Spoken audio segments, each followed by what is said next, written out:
జగన్మోహన్ రెడ్డి గారు ఒకప్పుడు ముఖ్యమంత్రిగా ఉన్నవారు. అలాంటిది ఇప్పుడు తాజాగా మీడియా అంతా లిక్కర్ మాఫియా మీద డైలీ థ్రిల్లర్ సిరీస్ నడుపుతోంది. దాంతో వైసీపీ వాళ్ళకు భయం పుట్టుతుంది. సహజంగానే జగన్మోహన్ రెడ్డి గారు ఆ భయాలని అడ్రస్ చేయడానికి, వాళ్ళకి సెక్యూరిటీ కలిగించడానికి మాట్లాడుతున్నారని క్లియర్ గా అర్థమవుతుంది. కానీ నా అభ్యంతరం ఏమిటంటే, జగన్మోహన్ రెడ్డి గారు ఇంతకు ముందు ముఖ్యమంత్రిగా పనిచేసిన వారు.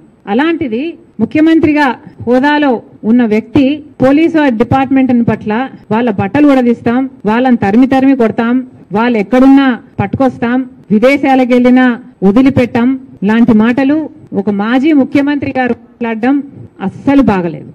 ముఖ్యమంత్రిగా ఉన్న రోజుల్లో మీరు పోలీసు వ్యవస్థని ఎలా వాడుకున్నారో జనాలు మర్చిపోలేదు.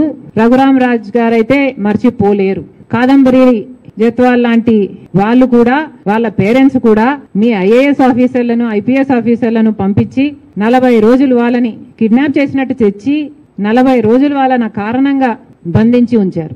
అలా వాడుకున్న మీరు పోలీసు వ్యవస్థ గురించి, పోలీసుల గురించి ఇంత తక్కువ చేసి మాట్లాడడం ముఖ్యమంత్రి స్థాయిలో ఉన్న వాళ్ళకి తగదని నా పర్సనల్ ఒపీనియన్. అసలు లిక్కర్ మాఫియా జరిగింది అని మీ మీద ఆరోపణలు ఉన్నాయి. మరి అలాంటప్పుడు ముఖ్యమంత్రిగా మీరు ఎలా వ్యవహరించాలి?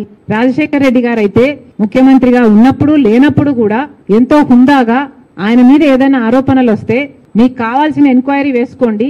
Even on the floor of the house I remember నాన్నగారికి చెప్పారు, రాజశేఖర రెడ్డి గారు అన్నారు, మీకు కావాల్సిన ఎంక్వైరీ మీరు వేసుకోండి, సిబిఐ ఎంక్వైరీ వేసుకోండి, నా తప్పు ఉంటే నన్ను ఉరి తీయండి అని కూడా అన్నాడు రాజశేఖర రెడ్డి గారు. మరి జగన్మోహన్ రెడ్డి గారు కూడా మీ ఏ తప్పు లేకపోతే మీరు ఎందుకు మాట్లాడలేకపోతున్నారు?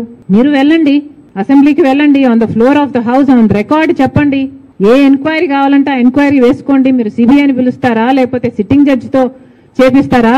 మీరు ఏ ఎంక్వైరీ కావాలంటే ఎంక్వైరీ వేసుకోండి, నన్ను ఉరి తీయండి అని మీరు అనలేకపోతున్నారు అంటేనే మీరు దోషి అని ప్రజలకు అర్థమవుతుంది.